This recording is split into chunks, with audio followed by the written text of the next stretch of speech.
Hey, this is Todd. This is another installment of Vermont Wine Media, and I thought I would make a quick, I always say they're going to be quick, but they're never quick.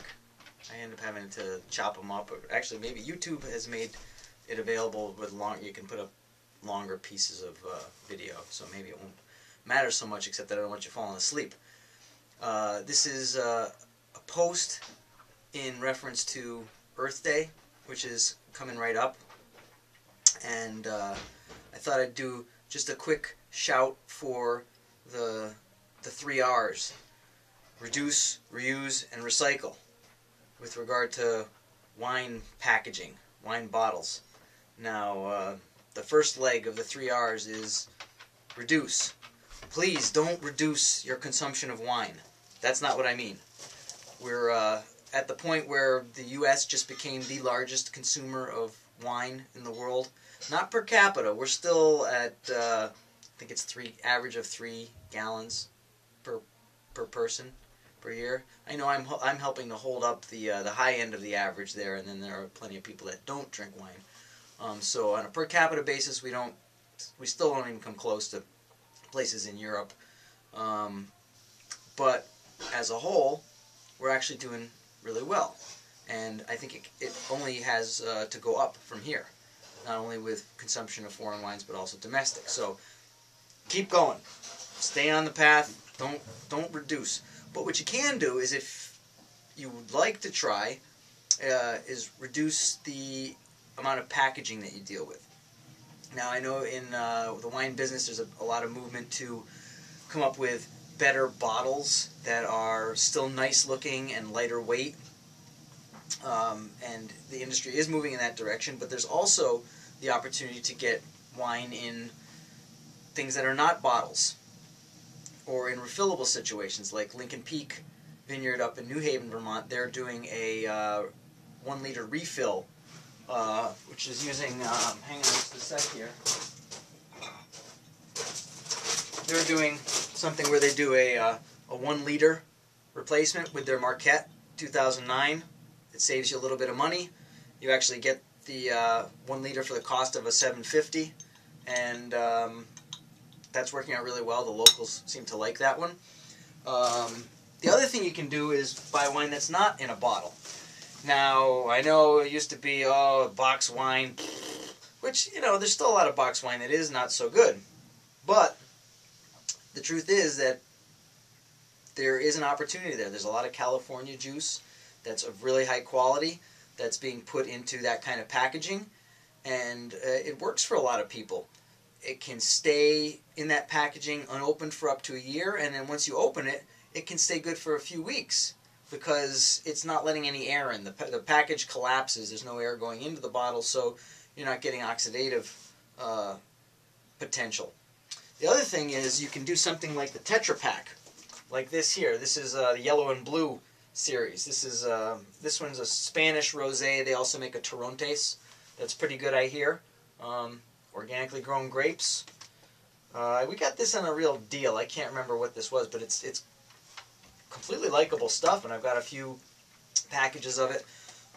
When we've been in Chile visiting my lovely wife's family, a lot of the wine is this way, and people don't even think twice about it, because in fact all of their milk down there comes in a Tetra Pak like this, so there's no real stigma against it.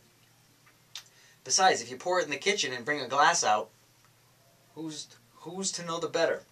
But don't be afraid. Go out and try some of this. Don't judge it, the book by the cover, or the wine by the packaging, because it just doesn't always hold true. All right, so there's your reduce. You can reduce the number of bottles by using some of these other avenues. Reduce, reuse is the next one. Most people don't reuse the wine bottles. Maybe they make vases or candle holders out of them or something like that, but for those of us that make wine at home, reusing bottles is a really important part of the process, because bottles are expensive. For somebody that's making wine at home, generally, to buy bottles in the retail shops or over the internet, they're about $1 a piece. and that is for the cheapest quality bottles you can possibly imagine. Now, I don't know if you can really see this, but these bottles are, you can see right through them. Well, of course you can see through the clear ones, but there's no punt in the bottom. They're extremely lightweight. When you look at them up against the light, you can see the seam, it's like a flaw about here from the molding process. They're really pretty cheap, and I used to think this, maybe buying them was the way to go to make things move more quickly. But at $12 a case, it starts adding up, price to your price per bottle, which is nice to keep low when you're making wine yourself.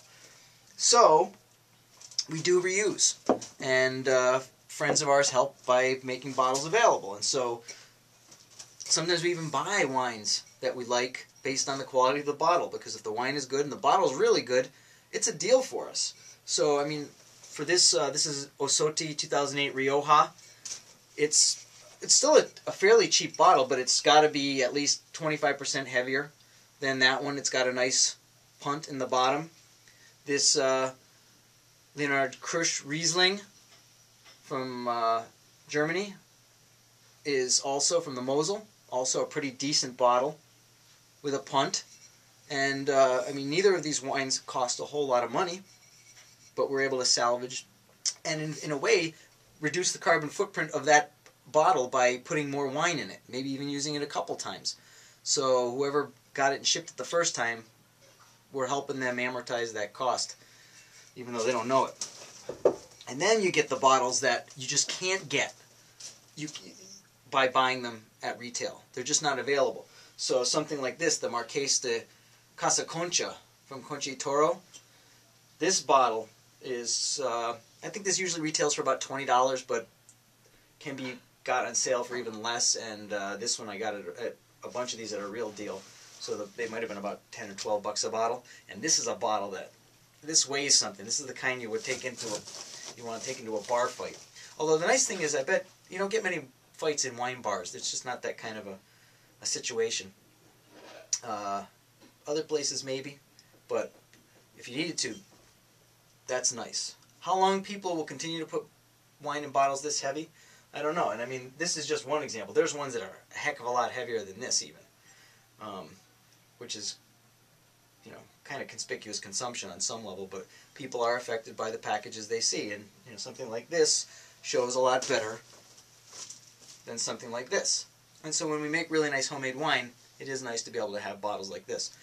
If you are going to recycle, or you're going to help somebody that knows makes wine, the nice thing to do is, right after you've emptied the bottle, rinse it out, turn it upside down, make sure it dries like this. Don't leave it like this. I've gotten cases from people before that were really well-meaning. They had rinsed them out and everything, but there was water in the bottom and it had been in their garage for 2 weeks, and so when it gets here, you look inside and there's a petri dish at the bottom, and that's just something that you can't deal with. It's not even worth trying to clean those out at that point, so those end up going to recycling, which is our next piece. Reduce, reuse, recycle. If you don't have a place for them, definitely recycle your wine bottles. There's either curbside pickup, or usually your local center will have a special thing just for glass. No reason not to do it. And actually, I have to say, I'm really proud of wine people, because I see beer bottles on the side of the road. I see liquor bottles on the side of the road. I never see wine bottles on the side of the road. I don't know if that's because wine people are just more conscious, or there isn't enough wine being consumed. But I like to think it's the former rather than the latter. So, with Earth Day upon us, keep it in mind. 3 R's and peace.